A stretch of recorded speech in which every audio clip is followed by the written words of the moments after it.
Yeah, assalamu alaikum, dear caller. Yes, walaikum salam rahmatullahi wa barakatuh. I Yes, have my a dear question sister. Yeah. regarding after praying Asr Salah, can we do extra sajda sujood between Asr Salah and Maghrib Salah? If I may, That? okay, if I may Because just ask the reason for the sajda. can I just finish my question? Yeah, sorry. What I'm saying is this, that people said that after praying Asr Salah, you're not supposed to pray or do anything, any sajoo after, Asr Salah.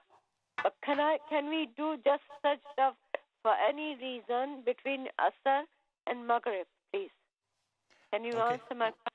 Yeah, sister, thank you for your question. I was just going to probe, as the presenter brother Hisham was asking, what is there a particular reason that makes you want to ask about the sajda in that time? Is there a reason for the sajda, or is it for dua purposes? Is it for shukr? What's the driving factor, or is it just general sajda? Suppose maybe you want to thank Allah extra and you want to do sujood after, say, Asr Salah after half an hour or maybe before Maghrib.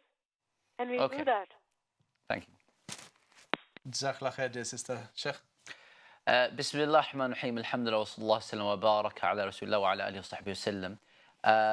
So sister, just in terms of your question regarding sajda between Salat al-Asr and Salat al-Maghrib, and you mentioned, and in case it wasn't clear for any of the other viewers, I'd perhaps just echo what you mentioned, that yes, it's quite well known and established that there is no Salah after Salat al-Asr prior to Salat al-Maghrib. That is to say that if one has actually performed their own Salat al-Asr prayer on that given day, then there is no non-fard salah, i.e. no fard or nafil salah to be prayed in that window, because obviously if you've done your fajr, dhuhr, asr, then there's no fard prayer that's actually due for you in that time between asr and maghrib, so you wouldn't be praying any fard salah. And similarly, there'd be no nafil prayer that you pray between asr and maghrib. And that's because the Prophet ﷺ said, لا صلاة بعد العصر حتى تغرب الشمس حتى تغرب الشمس أو كما قال عليه الصلاة والسلام, that there's no prayer after Salat al-Asr until the sun has actually set. So that's the time which is known as waqtun nahi, a time in which prayer is not to be performed. The scholars do discuss amongst the madhahib as to whether certain nawafil are specifically exempt. That is to say, a nafila salah, a supererogatory prayer, which is done for the purposes, for a particular purpose. Say, for example, salat al-istikhara for a pressing issue, tahiyatul masjid for one who enters the mosque, because of the hadith of Abu Qatada of al-Ansari Allah anhu, that says, إذا دخل أحدكم المسجد فلا يجلس حتى يصلي ركعتين. Let none of you sit down once you enter a mosque until you've prayed at least 2 rak'ahs, etc., etc. So a prayer for a purpose. That's exempted by some scholars, namely the Shafi'i school and some other opinions within the Hanbali school of thought.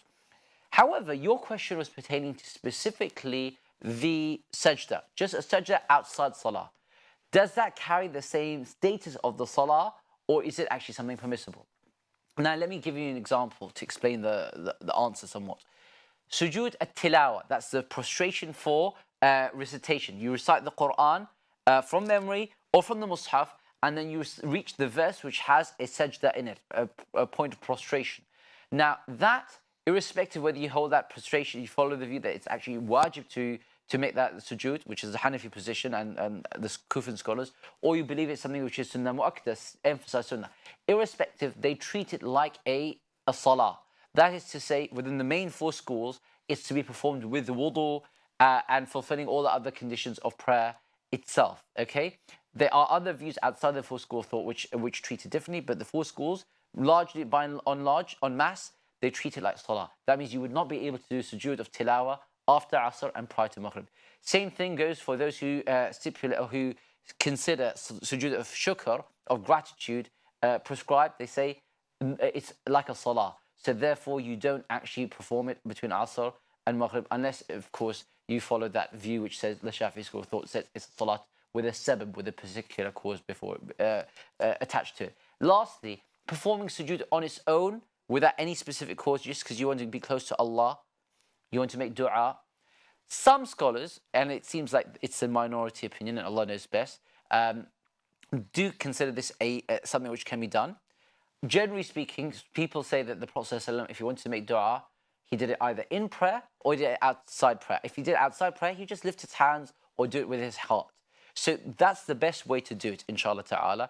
And one doesn't need to actually try and use that narrow window between Asr and Maghrib and then try and find a sujood to perform in that time as well. And by that, you avoid the difference of opinion as well, and Allah knows best. Jazakallah khair, Sheikh.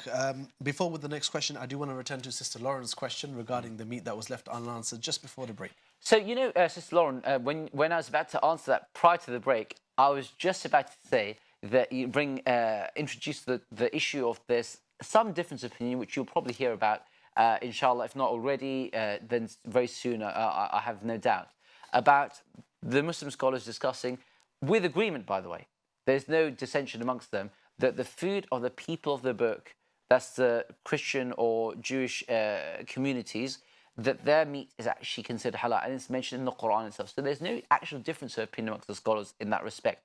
However, practically speaking, as you'll appreciate, is everyone in the UK considered Ahl Kitab?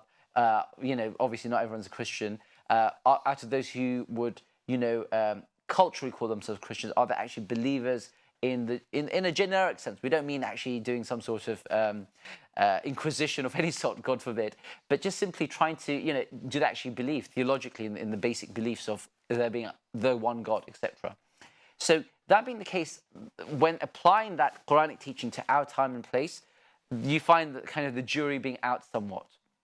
So if you are convinced and you're comfortable with the view that says it is, then yes, non-pork, swine, you can eat that meat if it's from the people of the book, if that's what you're approaching it with that lens. However, I had a kind of a thought during the break. It just occurred to me. I didn't even have a chance to share it with Brother Ihtisham, which was simply, you may wish to consider going on a vegetarian diet if your health experts suggest that's something which is viable for yourself. I.e., say, you know what, I'm thinking of doing a short stint as a vegetarian diet or as this diet. It could work and not actually also expose you to the issues that you're concerned about.